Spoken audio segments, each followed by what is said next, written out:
Hello friends, welcome to Gomathi Kitchen. நம்ம இன்னைக்கு பார்க்க போற ரெசிபி பாத்தீங்க அப்படினா செட்டிநாடு ஸ்பெஷலா rangoon புட்டு எப்படி செய்யலாம்ங்கறத பார்க்க போறோம். இந்த புட்டு பாத்தீங்கன்னா வீட்ல இருக்கிற சாமான்கள்ல ரொம்ப ஒரு ஈஸியா செய்யக்கூடிய ஒரு ஸ்வீட் ரெசிபி.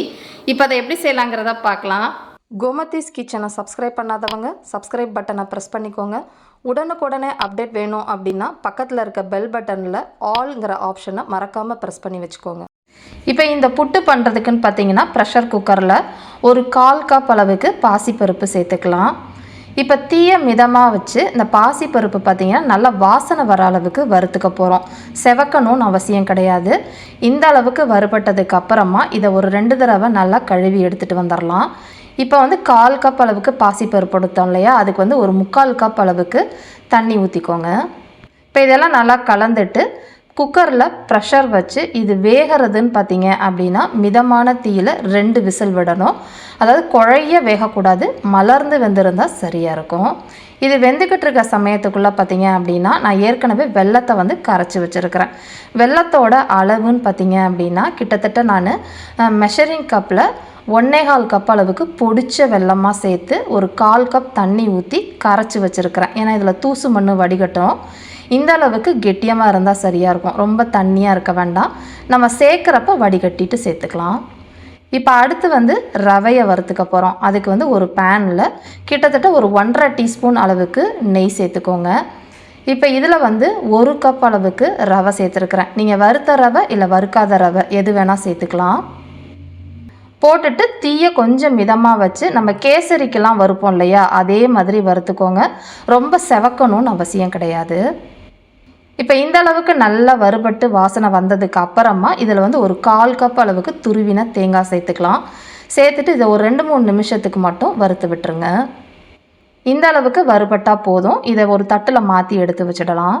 இப்போ இதே பேன்லேயே 1 கப் அளவுக்கு பால் சேர்த்துருவேன். காய்ச்சின பால் சேர்த்துக்கோங்க. 1 கப் அளவுக்கு தண்ணி சேர்த்துக்கலாம். இப்போ 1 கப் ரவைக்குன்னு பார்த்தீங்கன்னா நம்ம 2 கப் அளவுக்கு தண்ணியும் பாலுமா சேர்த்துருக்குறேன். உங்களுக்கு பால் அலர்ஜி அப்படின்னா இதை முழுக்க நீங்கள் தண்ணியில் செஞ்சாலுமே ரொம்ப நல்லாயிருக்கும். இப்போ இந்த பால் கொஞ்சம் கொதிக்க ஆரம்பிக்கணும். அதுக்கப்புறமா தான் நம்ம ரவை சேர்க்கணும்.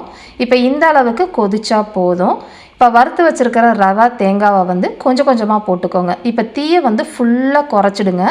இனிமேல் பண்ண போகிறது எல்லாமே நம்ம லோ ஃபயரில் தான் பண்ண போகிறோம். இதை போட்டு கட்டிகள் இல்லாத அளவுக்கு கலந்ததுக்கு அப்புறமா இந்த ரவை இந்த பால் தண்ணியிலேயே வேகணும். இப்போ பார்த்தீங்கன்னா நல்லா வெந்து கெட்டிப்பட்டுருச்சு. இப்போ இந்த சமயத்தில் வேக வச்சுருந்தோம் இல்லையா பாசிப்பருப்பு, அதை இதில் சேர்த்துக்கோங்க. பாசிப்பருப்பு பார்த்தீங்கன்னா அந்த மலர்ந்து வெந்திருக்கிறது உங்களுக்கு தெரியும். இப்போ இது நல்லா கலந்ததுக்கு அப்புறமா இதில் இப்போ நம்ம வெல்லம் கரைச்சி வச்சுருக்குறோம் இல்லையா, அந்த வெல்லத்தை வடிகட்டிட்டு சேர்த்துக்கலாம். இப்போ கரைச்சி விட்டுட்டு தீயை இப்போ இன்னுமே குறைச்சலாக தான் வச்சுருக்கிறேன். இதை நல்லா கலந்து விட்டுருங்க.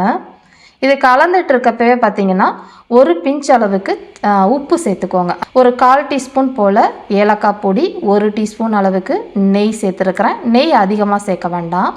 இப்போ பொறுமையான தீயில் நல்ல கட்டிகள் இல்லாத அளவுக்கு இந்த அளவுக்கு கலந்து விட்டுருங்க.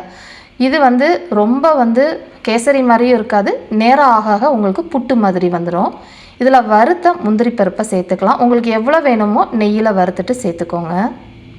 இப்போ பார்த்தீங்கன்னா நம்மளோட செட்டிநாடு ஸ்பெஷல் rangoon புட்டு ரெடி ஆகிடுச்சு. இதே மாதிரி அளவுகளோட இந்த புட்டு செஞ்சு பார்த்துட்டு எப்படி இருக்குங்கிறத கமெண்ட் பண்ணுங்கள். வீடியோ பிடிச்சிருந்தாலும் கமெண்ட் பண்ணுங்கள், லைக் பண்ணுங்கள். மறக்காமல் கோமதிஸ் கிச்சன் சேனலையும் சப்ஸ்கிரைப் பண்ணி வச்சுக்கோங்க. தேங்க்ஸ் ஃபார் வாட்சிங்.